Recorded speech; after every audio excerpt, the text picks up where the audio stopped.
Les cuento que en Vía Confort liquidan todo en muebles y electrodomésticos. Y además con tarjetas de crédito del Banco República tienen 25% de descuento y 12 cuotas sin recargo. Aprovechen estas ofertas increíbles para pasar un invierno impresionante. Por ejemplo, se pueden llevar esta estufa Supergas con válvula por solo 12 cuotas de 199 pesos. 12 cuotas de 199 pesos, un regalo. Llamen ya a Vía Confort 2507-3883. Muy bien, ahora sí, Venezuela. Si me permiten, antes de ir al análisis aquí en el panel, vamos a ir a una telefónica que ya tenemos pronta con Caracas, por eso, si me permiten, ¿no? la interpongo, para que no se nos corte la comunicación, con de los pocos invitados o que se le permitió estar allí por parte del gobierno de Venezuela, y es al diputado por el Frente Amplio, Gerardo Núñez. Desde Caracas, muchísimas gracias por recibirnos telefónicamente en este momento, diputado. Muy buenas tardes, Victoria. Gracias a ustedes por la comunicación. Bien, bueno, a ver, para evitar, porque dentro de lo que es el plano de la subjetividad está casi todo lo que uno puede ver o decir u opinar de Venezuela.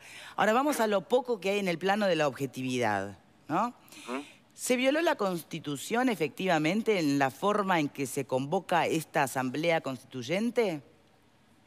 No, de ninguna manera, porque el artículo 346 de la Constitución actual en Venezuela tiene previsto tres mecanismos posibles para la convocatoria de una Asamblea Constituyente, ¿no? Para la elección. Una de ellas es la que puede hacer el presidente vía resolución del Consejo de Ministros.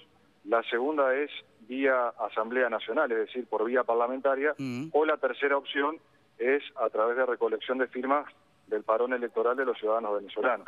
O sea, esos son los tres mecanismos posibles. Pero en este caso...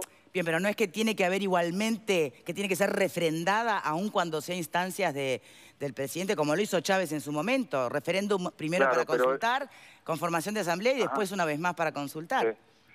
Claro, lo que pasa es que en esta nueva Constitución, o sea, estamos hablando de que es la nueva Constitución, ¿sí? Y le pido a cualquiera que pueda entrar por internet y busque la Constitución, el artículo 346, va a decir lo que yo les digo, y más adelante, lo que sí dice y lo que sí hay que refrendar a través de un plebiscito es el proyecto de ley de una nueva Constitución. Es decir, exacto, una vez que la Asamblea Nacional Constituyente elabore el proyecto de ley, bueno, que va a ser una nueva Constitución, se tiene que someter a votación popular y tiene que tener, o sea, los votos afirmativos tienen que superar a los negativos para que sea finalmente aprobada en este caso en Venezuela, ¿verdad? Ese es el procedimiento que está amparado constitucionalmente. ¿Y usted confía que efectivamente Maduro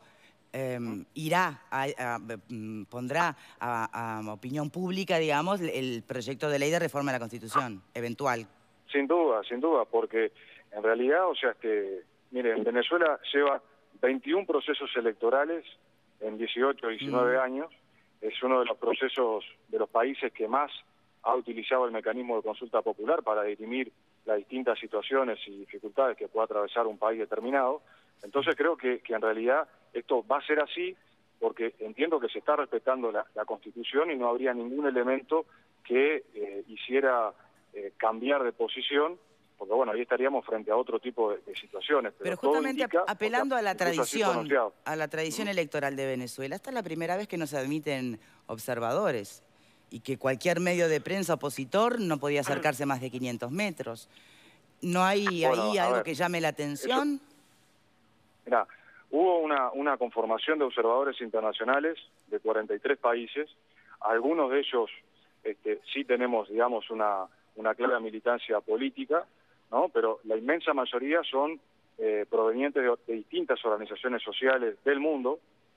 Estamos hablando de más de 23 países, pero además participó un organismo totalmente independiente, que es el Consejo Electoral de Expertos Latinoamericanos, que está conformado por personas de distintos palos políticos, ideológicos y filosóficos, para llamarlo de alguna manera, y son quienes monitorean distintos procesos electorales en nuestra región, tienen muchísima experiencia profesional en este tema y han estado presentes en el desarrollo electoral que se dio en el día de ayer. O sea que hay claras garantías en cuanto...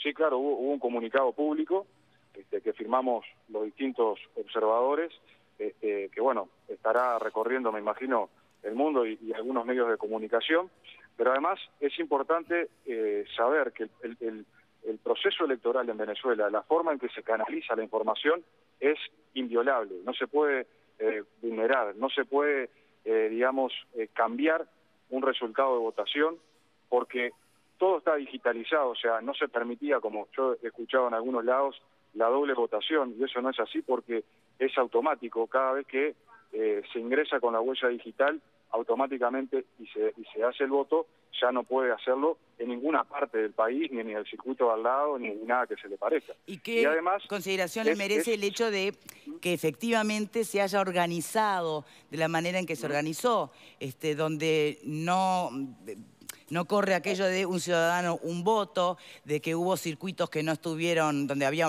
primacía opositora, que no hubo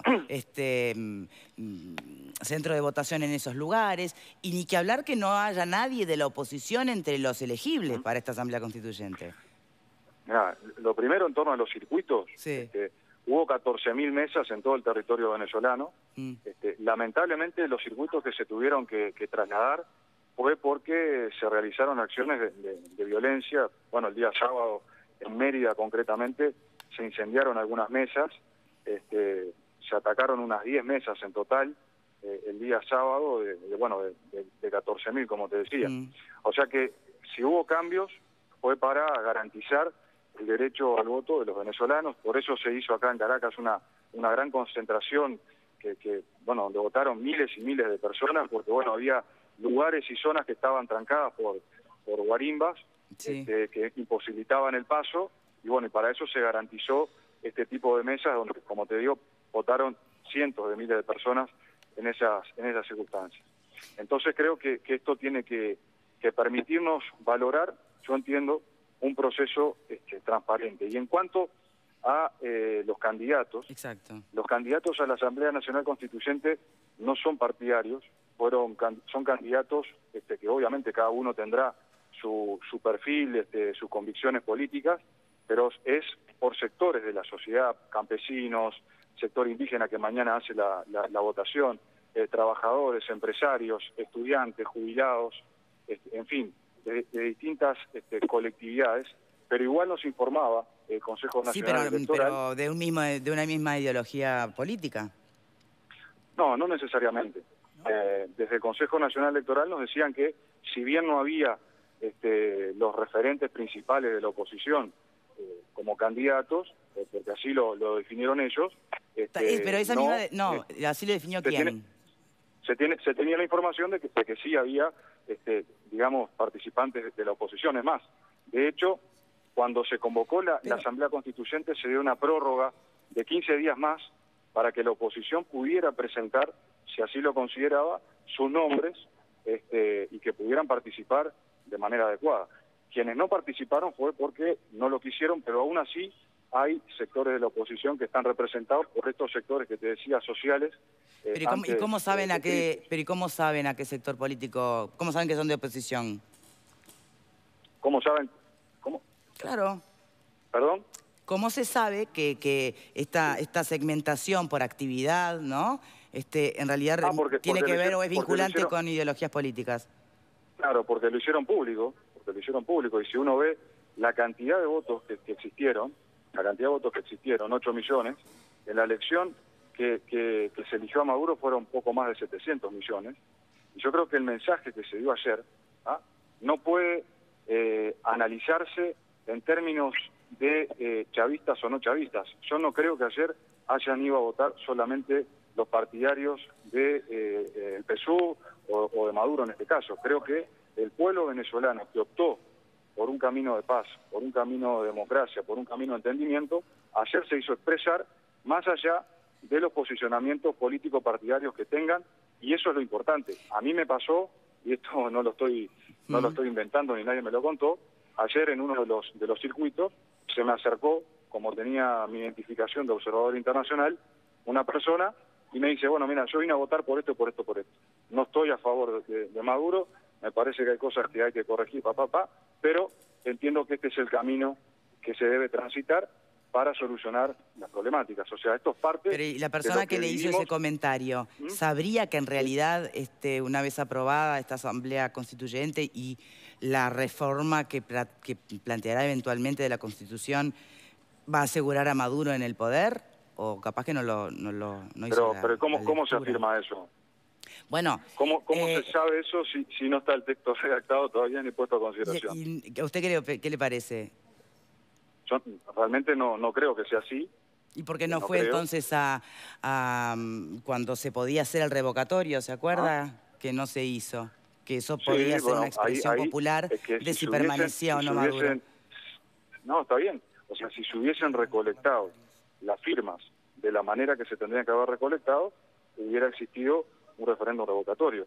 En estos momentos, Uruguay, hay algunos sectores de la oposición que están desplegando, digamos, una recolección de firmas para un plebiscito por el tema de la inclusión financiera. Sí. Si tienen las firmas, van a ser validadas por la Corte Electoral, si alcanzan el porcentaje necesario se convocará, y de lo contrario no se va a hacer. El problema es que... Está clarísimo, pero usted es consciente que hay una Corte Electoral muy afín a Maduro en Venezuela y que por eso se habla justamente de la no clarísima independencia de poderes. No, mira, es autónoma. ¿Es autónoma la Corte Electoral? Sí, claro. El Consejo Nacional Electoral en Venezuela es autónomo. Y por otro lado, te puedo asegurar, porque estuve en comunicación con decenas de funcionarios del CNE, no todos son chavistas o mauristas o del PSUV. No es así, y sin embargo estaban desarrollando las tareas como cualquier funcionario público y como cualquier ciudadano común y corriente, porque debe ser así. Entonces, yo no creo en esto de intentar colocar solamente en cajones, llamémosle de alguna manera, de perfiles de posiciones políticas partidarias. Yo insisto en esto.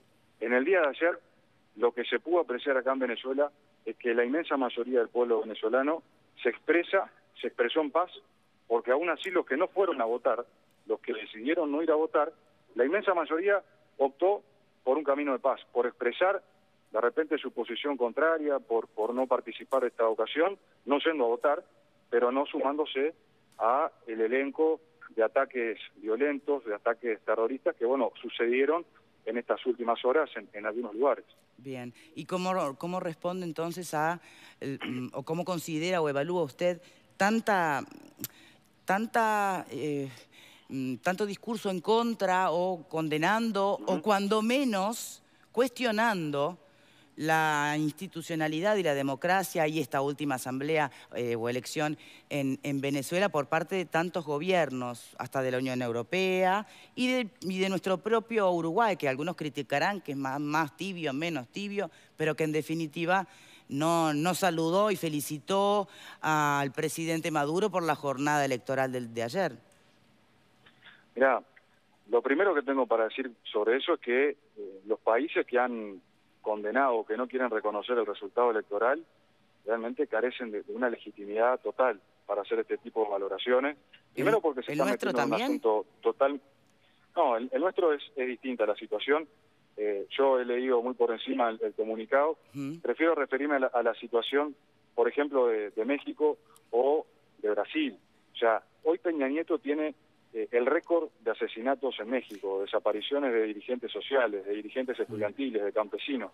Tiene una desaprobación del 93% en este país.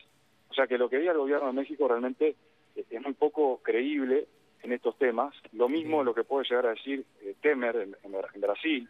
O Donald Trump, imagino que seguirá su lista. Claro, pero vos fíjate que Temer es el presidente que tiene la desaprobación más alta en la historia de Brasil, tiene un 95% de desaprobación, y acaba de impulsar una reforma laboral que recorta derechos básicos, como por ejemplo que una mujer embarazada no trabaje expuesta a sustancias tóxicas. Estamos hablando de eso. Entonces, que estos gobiernos hoy, además de que está haciendo usufructo de la presidencia de una manera totalmente ilegítima, ¿verdad? Bien, más allá de todos los cuestionamientos que se le puedan hacer a quienes hoy opinan en contra o condenan al régimen de Venezuela, al margen, ¿usted no encuentra ningún sesgo antidemocrático en Venezuela? Sí, para mí el sesgo antidemocrático existe de aquellos sectores que quisieron impedir que la población votara. Yo me quedo con dos exhortaciones que existieron públicas en estos días. El primero, el de la ONU, que señaló en un comunicado público concretamente el derecho de los venezolanos a votar, el derecho de los venezolanos a ejercer su derecho, y respaldó esto, de esta manera, un comunicado público. Y me quedo también con palabras que se expresaron en el comunicado público también que hizo Rodríguez Zapatero, donde él reconoce el derecho de los venezolanos a votar y a expresarse a favor de la Asamblea Constituyente, y también el derecho de los venezolanos a no ir a votar, a quedarse en sus casas, a hacer la actividad que tuvieran ganas de hacer, siempre que ambas acciones, tanto la de votar como la de no votar, se desarrollaran en paz y en un buen clima. Yo creo que estos dos posicionamientos públicos a nivel internacional son muy importantes y le dan un cierto resguardo y respaldo a esta instancia electoral que se dio en el día de ayer. Muy bien. Gerardo Núñez, muchas gracias por haberse dado este tiempo para nosotros desde Caracas. Muchas gracias. Bueno, muchas gracias, Victoria. Que pases muy bien. Muy bien. Reflexiones. Ojalá no me toque nunca tener que cumplir ese rol, ¿no? ¿El de quién? De defender una dictadura. La verdad que me duele mucho por el diputado. Y ya que escuchamos esta campana, a mí me gustaría que nuestra teleaudiencia entrara a la web. Ahora está toda esta otra campana, ¿no? Que entrara a la web de Tele12 para ver la entrevista que se le hizo en vivo anoche al senador Pablo Mieres, donde da la otra campana, y además agrego en alguna de las cosas que dice el senador algo que me parece especialmente fuerte, porque que el hecho de que el diputado Núñez tenga esta posición o que la tengan los diputados del MPP o de la lista 711, bueno, ya lo asumimos. Hay un sector del Frente Amplio que defiende a un dictador asesino, ya lo asumimos. Ahora, lo que me preocupa, un comentario que hacía Mieres anoche, es que cuando entraron violentamente a la Asamblea Nacional a reprimir, a prepotear a los legisladores elegidos por el pueblo, no se logró una declaración de apoyo del Parlamento uruguayo, porque todo el Frente Amplio no la acompañó. No se logró una declaración de adhesión a los legisladores democráticos prepoteados y patoteados por la gente de Maduro, debido a que todo el Frente Amplio no lo suscribió. Entonces, me preocupa mucho el gobierno que tenemos, lo tengo que decir así. Bien, tratemos de ser más breves, así pueden hablar más. No, ¿qué más se puede decir? ¿Qué más se puede decir? 16 asesinados solamente en el día de ayer, digamos, en los prolegómenos durante la jornada electoral. 140, 150 jóvenes, la mayoría jóvenes, muertos durante estos 100 y pico de días de protesta para pedir elecciones libres, elecciones democráticas, que se cumpla un programa electoral. O sea, después de eso, mientras tú hacías la entrevista, lo único que veíamos al aire no eran grandes colas de votantes que no existieron, por supuesto, que no existieron, sino lo único que veíamos era enfrentamientos militares dando palos, bombas, fuego, incendios. Eso es la democracia. Eso es la paz. ¿Pero de qué estamos hablando? O sea, yo entiendo que pueden haber compromisos políticos que lleven hasta cierto punto a mantener una relación, en fin, de amistad con un gobierno que aparentemente se ha portado muy bien con el gobierno uruguayo en los últimos años. Eso hasta se puede entender. Pero llegar a este punto de negar una represión sanguinaria, salvaje y brutal en estos días, que es un escarnio para lo que es el sentimiento de libertad en América Latina y de democracia y de república, bueno, cuando se llega a ese punto me parece que es simplemente decir, bueno, punto, pasamos a otro tema porque ya está todo dicho. No opinemos más, decís. Pero es que ya está todo dicho, está todo visto. ¿Qué vamos a seguir hablando? Bien. En todo caso hay que agregar a modo de información. Digo porque recién el diputado Gerardo Núñez, ante un comentario tuyo acerca de los distintos apoyos que ha recibido por parte, mejor dicho, acerca de los distintos cuestionamientos que ha recibido por parte de distintos gobiernos, él hablaba de la debilidad o credibilidad que tienen esos gobiernos como para hacer observaciones. ¿No? Yo cito como fuente el País de Madrid, que cita que la Unión Europea no estaría acompañando y haría una declaración en ese sentido. La Unión Europea, guste o no, en cuanto a la credibilidad democrática, me parece que está fuera de discusión.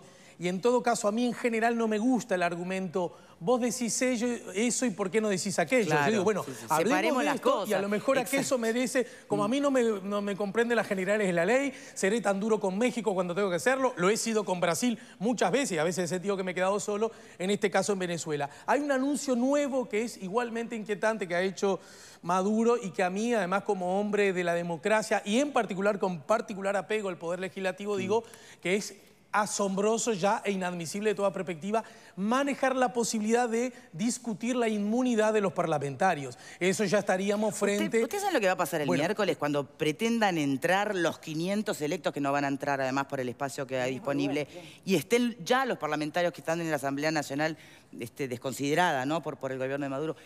Cuidado, señores, esto se puede poner peor. Yo de verdad me quedaba la pregunta final. Aunque el propio Maduro diga que esto fue un ejemplo de que los venezolanos quieren ir por la paz, ¿es por la paz esto o esto sigue dividiendo a un país? Es que si vamos a tomar en cuenta que las cifras de una compulsa que fue la de la oposición y de esta, vamos a suponer que ambas son válidas, ponele, ¿no? Sí. Hablan de una Venezuela que está dividida. Y yo lo decía aquí y lo reitero, ojo con creernos que esto es una historia de buenos muy buenos y de malos muy malos. Apoyado. Porque también en estas últimas horas fueron asesinados 2 candidatos para esta asamblea. Entonces, uno fue asesinado, acribillado en plena campaña electoral. El otro lo fueron a buscar a la casa, apartaron a su familia, lo dejaron en el comedor y lo acribillaron a tiros. Chavistas, candidatos chavistas. Entonces, yo veía también ayer las barricadas de la oposición para que no se fuera a votar. Veía que la gente salía en estas manifestaciones pacíficas con bombas y atacaba a la policía. Esto no significa que yo estoy justificando al gobierno de Maduro, porque cuando sabemos que la represión, cuando es en manos del Estado, es doblemente grave. Sí, sí. Pero también, tenemos que hacer una pausa, señores. Pero también hay que reflexionar acerca de cuál es el rol de la oposición y cómo se reencausa esto. ¿Se reencausa llamando a la gente al trancazo o se reencausa con el diálogo? Hacemos una pausa. Nadie mencionó, pero fue un hecho también que llamó bastante la atención y es esa forma tan sutil del propio Maduro de instar a que se vote, ¿no? Porque quedaba registrado de por vida el que no votaba. Pausa y ya venimos.